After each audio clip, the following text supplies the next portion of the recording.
The downturn was initially expected to be short-lived, but as months passed, it became apparent that economic challenges would be long-term and would cause our state and local governments to rethink our roles and retool services we provide.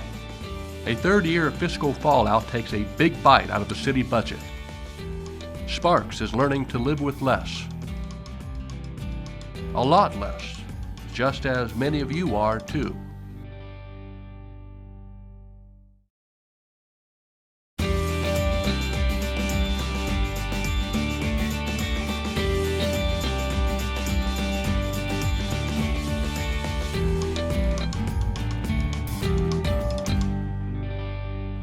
Hello and welcome to Spotlight on Sparks. I'm your host, Adam Mayberry. You already know how difficult this economy is and how it's impacting all of our lives. But the next half hour, we're going to show you how it's dramatically impacting the way the local government serves and protects you. During the last 3 years, we have dealt with unprecedented and serious fiscal challenges. There has been no population increase, little development, and unemployment is hovering around 13% or more. No growth, no jobs translates to no dough. At the annual State of the City address, in the bleakest budget year in memory, Mayor Martini called for change. Change to stabilize city revenues, change to public services, and change to citizen expectations. To better understand the city's budget, the coming service changes, and what it all means to Sparks families, meet a typical Sparks family. My family, in fact, the Mayberry family. Reagan, Aiden, Isabella, and my wife, Cammie. Just as families strive to stay afloat in fiscally tough times, so do government organizations. We have seen 33 consecutive months of declines from taxable sales, 23 months of double-digit declines through last November. Just reported last week, December sales tax numbers decreased 9.2%. Income is down, drastically down. It's a conversation echoed at kitchen tables all across America, including mine. We handled last year's pay cut. How much do we need to cut this year? Well, maybe 10%. Where can we cut more? As pens fly and slash, balancing budgets prove elusive for everyone. City Manager Sean Carey is tasked with wielding the red pen for Sparks. And so it's in that context that we have to make tough choices.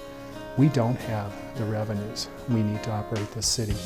The last 3 years have been very difficult on our organization, and we're down some 29% of our workforce, which means we've had to make the tough choices. Now there are only impossible choices. The fluff, the low-hanging fruit, call it what you will, is gone. We've already looked at that and there's nothing left. We're down to bodies, if you want to be that blunt about it, or reductions in salaries and benefits. It has to be in those areas. Unfortunately, there's just no other place to cut. You can't just decide, I'm not going to pay my fuel bill. Back in 1985, each city maintenance worker repaired 20 miles of streets. Today, each worker is responsible for 82 miles. We're today trying to operate a city on the same revenues we received in 2002. Inflation alone would tell you that a great challenge that would be. You add to that a growth in population and a growth in the need to repair and maintain the parks and the roads that we've added in the last 10 years. The problem is bigger. So we have cut back.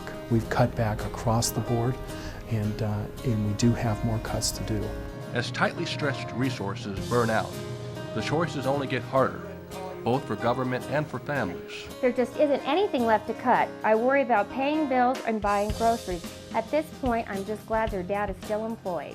We've really struggled, and what we have had to cut over the last 3 years has had a direct impact on the quality of life in our community. Severe cuts in our police department and in our fire department. Even doing far more with much less quite simply isn't enough to balance a budget in a year when city income is down 21% from just 3 years ago. Change is all around us, and more changes are coming. The time has come when local governments, and Sparks is no exception, must undertake some soul searching and identify the core services that are important and required for their citizens.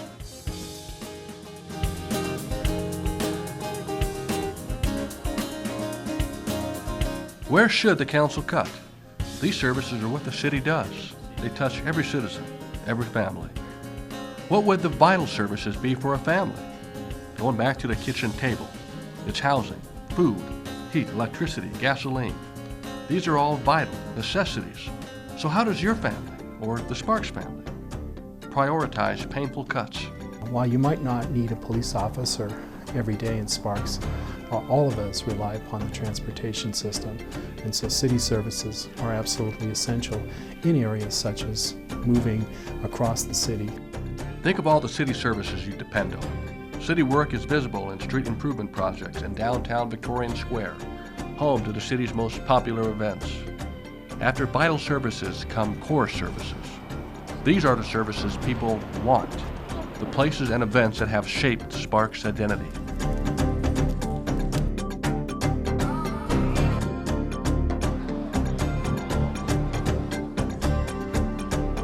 Promoting the city's identity is the job of the city's branding campaign. Those efforts fuel tourism and economic development. To date, no dollars from the general fund have been used to pay for this program. No savings there. That's not even general fund dollars. Another core service, parks, is in more demand than ever. We're seeing a lot of people staying closer to home. The facility usage is way up, and we find people enjoying our regional parks as opposed to traveling as much as maybe they used to. Golden Eagle Regional Park, the Sparks Marina, the Whitewater Park at Rock Park, to name a few. City maintenance has been cut back so severely that Parks now leans on corporate and citizen volunteers to take care of much of its 575 developed acres. Mom, can me, Layla, and Jackson go to the movies? Honey, I would love to be able to give you the money to go to the movies, but we just don't have it right now. People can't afford summer camps for their kids. In these times, they're depending on Parks and Rec for free and low-cost programs. Thankfully, the city department is less dependent on the general fund than most, getting almost half of its income from programming fees. We try to do our best to subsidize program fees through a scholarship fund that we have, and that makes it so that we don't have to turn anyone away. But our challenge is not to make a profit, but to deliver the best services we can. And there simply isn't a profit motive in government, other than the smiles of a child or the feelings of a family who have had a police officer respond and resolve something, which is the most important thing we do.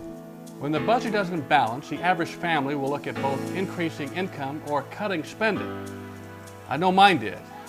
I could go back to work, honey, but even if I did, I don't think I could earn enough to pay for childcare costs. Well, there's got to be a way for us to earn more income. Too little income and too many fixed expenses, a dangerous dilemma for both families and local government agencies. Families can't raise incomes if there are no jobs. For a city, raising income or tax revenue is rarely an option. And in Nevada, those authorities come from the state legislature. So our revenues are highly controlled by the laws of the state of Nevada. Imagine if your family had only control over only a small percent of its household income. Unlike a family, and different from private enterprise, our city government has little control over its income and very few ways to increase revenues. In Sparks, there are three main sources of revenue: property taxes, business and permit fees, and seed taxes, all of which are falling dramatically. City Finance Director Jeff Cronk. It's been so dramatic and so steep of a drop, you can't forecast it. All the old models that were very consistent that you used to forecast your finances and what you're expecting to come in, throw them out the window. They're no good anymore. We're starting over from scratch. Since the mid-2000s, the city's income has fallen, while fixed expenses climb, further widening the gap between income and expenses, called a structural deficit. Since the city can't increase income, the only way to close the gap and resolve the deficit is by cutting services or staffing expenses. Even after past layoffs already reduced the city workforce by a whopping 1/3, staffing costs consume some 80% of the general fund. How is that possible? Well, that's how far city income has fallen. The first thing is to be honest with yourself, you know, and as an organization and as an individual, that you know, you've got to make some real cuts. You know, you've got to make some real sacrifices. From a general fund standpoint, it's more than a 10% cut that we're looking at in our fiscal year 11. That's after the cuts that we've already made in previous fiscal years, and this one hurts. To be honest with you, this one is very, very difficult. 3 years ago, we had all of our fire positions filled, and were able to provide the type of fire service our community desired. This downturn, this loss of revenues, has directly led us to reduce that service. In fact, police and fire are the #1 priority, with the City Council dedicating 65% of the nearly $62 million general fund or operating budget to public safety. To avoid dozens of immediate layoffs, the city is asking staff and labor unions to permanently cut their salaries and benefits, to make the necessary sacrifices to save jobs. Even so, that leaves just 35% of the general fund to pay for everything else. Some of it is exactly like you would find in a small business. You have your human resources, you have an IT department, you have a finance department. All those things that just kind of have to be done with any organization. That's a big piece of what the general fund is. So how much is the electric bill this month? Don't forget, we need to pay the garbage bill too. Family budgets account for fixed costs, things like housing, gasoline, electricity, and so on. The city pays the same bills you do. These are expenses that simply cannot be eliminated. Then there are unfunded mandates, services and programs that higher levels of government require the city to provide, at the city's own cost. We would ask those governments not to take action that affect the services we provide by taking our revenues. It's time to break into the rainy day fund. Oh no, there's not much left. The city, too, is almost out of rainy day money. That leaves us all vulnerable to emergencies. For example, if we're to have a flood, happens every now and again, right? That costs a lot of money to clean up. It has an extreme economic devastation on a lot of businesses. So it does too with the city. So, if the general fund and contingency funds are depleted, why not tap into other city funds for help? Well, it's like this. The city keeps its money in lots of different funds. You can think of them as buckets of money. Each is set up for a purpose and can only be used for that specific purpose. For example, the debt service fund. The city issues a bond, as an example, and we have to pay the debt service on that bond, the principal and interest. We don't do that through the general fund. We do that through a debt service fund. So taking money from one bucket to build another would be like buying groceries with money that was supposed to be used for your credit cards. Well, families may do this in a pinch, but, well, in most cases, it's illegal for local governments in Nevada to do so. So, money is in short supply, and the list of expenses seem ever expanding. Well, now what? The coming years, we will recover, but only as our city recovers. Our revenues, about 90% of the time, are generated by private activity. So when people are in our economy fully employed, we're going to see more revenues. When we have growth occurring, we're going to see more revenues. When we have a healthy community where our businesses are growing and prospering, we're going to have revenues that will provide us the basis to provide the services that people have come to expect in Sparks, and that's why we say it makes a difference to live in Sparks.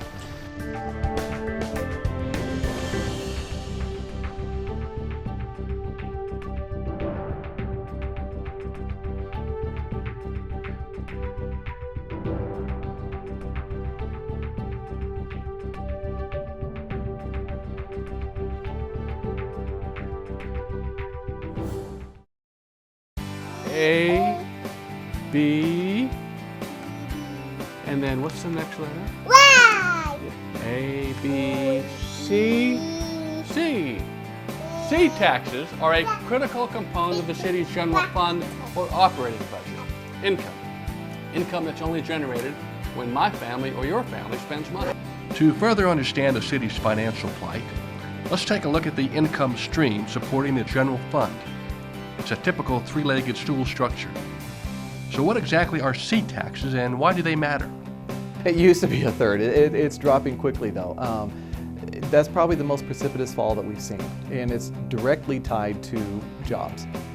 As we've seen it track almost exactly as unemployment has risen, and it's risen very rapidly, so has the sales fallen. With unprecedented unemployment in Nevada, people simply aren't spending like they used to. More than 80% of seat taxes come from sales taxes. The other 20% are real property transfer taxes, cigarette taxes, and liquor taxes. And the government service tax, also known as the motor vehicle tax. People are hurting, they don't have a job, or they've had their wages cut, which is not included in the unemployment number. It's having devastating effects. Many companies, or associations, organizations like the City of Sparks, many of our employees offered up concessions equal to about 4.25% of their salaries and benefits. That's real dollars. If you're trying to balance your budget at the dining room table, that's 4.25% that you don't have to deal with. You know, I think we should use a tax refund to help pay off the car. That'll help with the monthly cash flow. Looks like we're going to stay in the cars we have for at least a few more years. Staying in your car costs the city potential sales tax income. Not once, but many times over. Look at the taxes we pay to change cars. Now double that for the person who would have bought our old car and presumably sold one of their own. Now, think about how many people you know who are staying in their cars a little longer. So you can see how quickly tax revenues dry up in difficult times. GM going under, Ford struggling, Toyota struggling, that had disastrous impacts on the entire industry. We saw nationwide auto sales drop from a $17.5 million total sales down to $8 to $9 million of annualized, 8 to 9 million sales of units on an annualized basis. That's a huge impact. Had a huge impact on the local economy as well. And it's not just cars, it's lost sales tax on everything else everyone can afford to buy.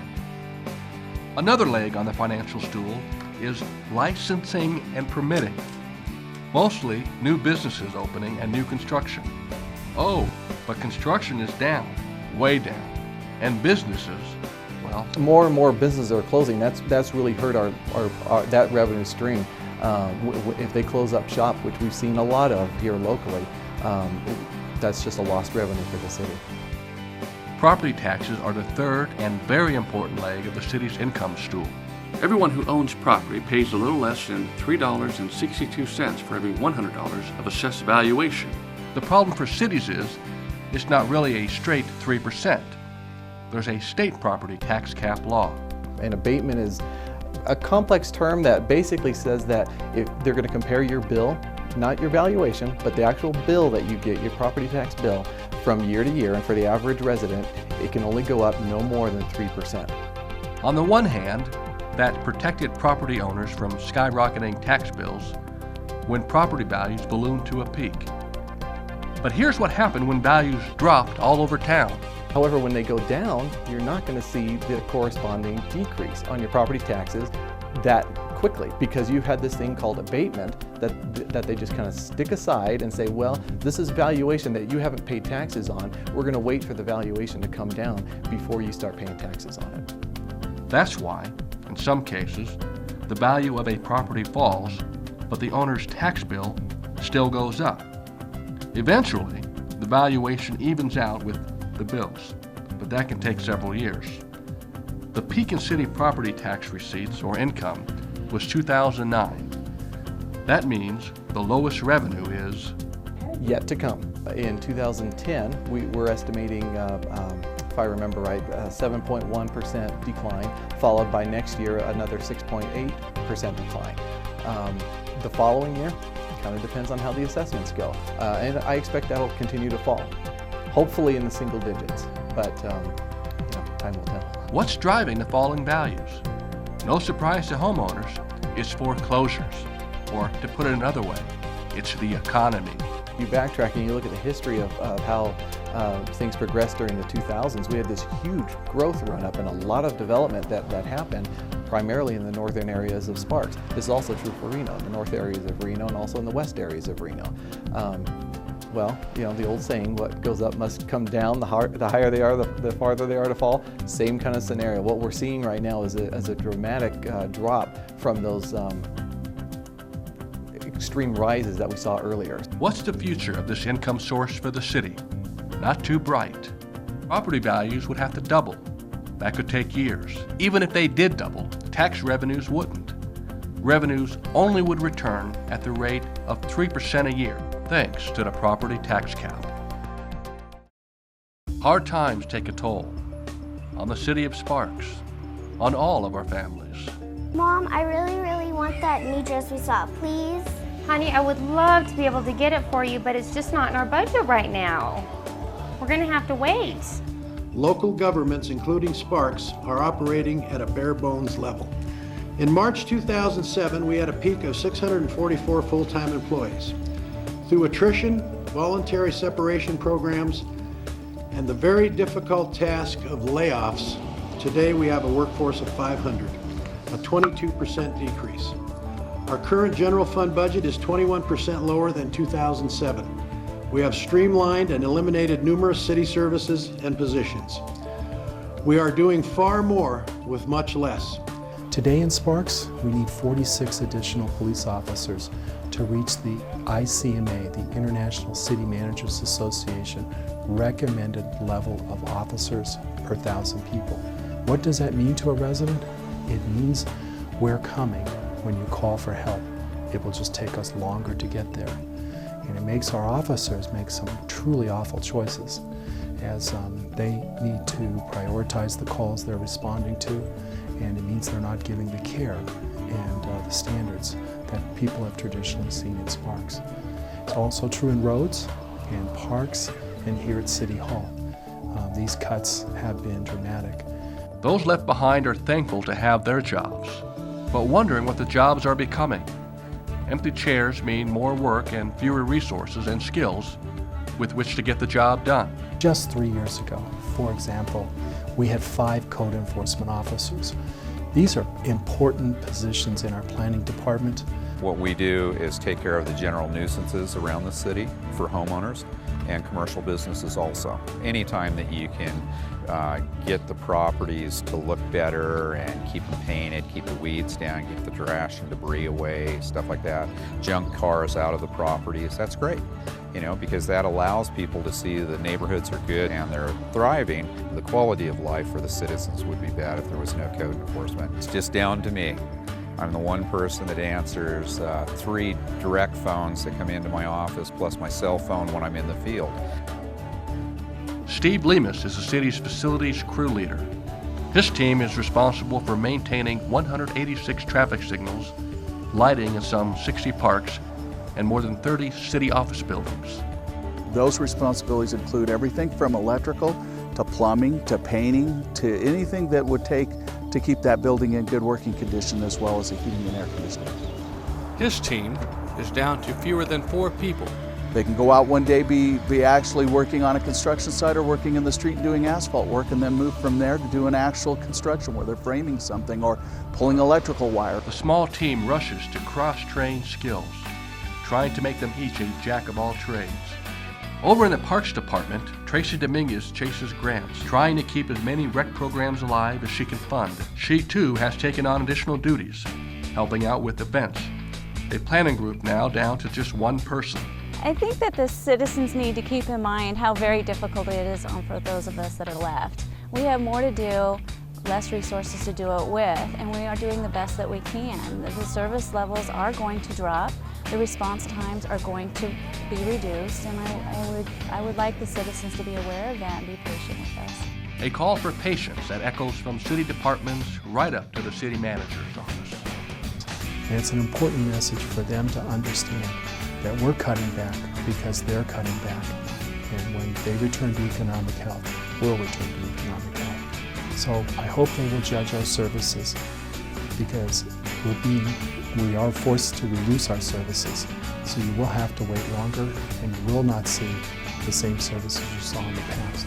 But as our economy picks up and we return to being a vital, essential place to be, we will return those services as quickly as our revenues will provide.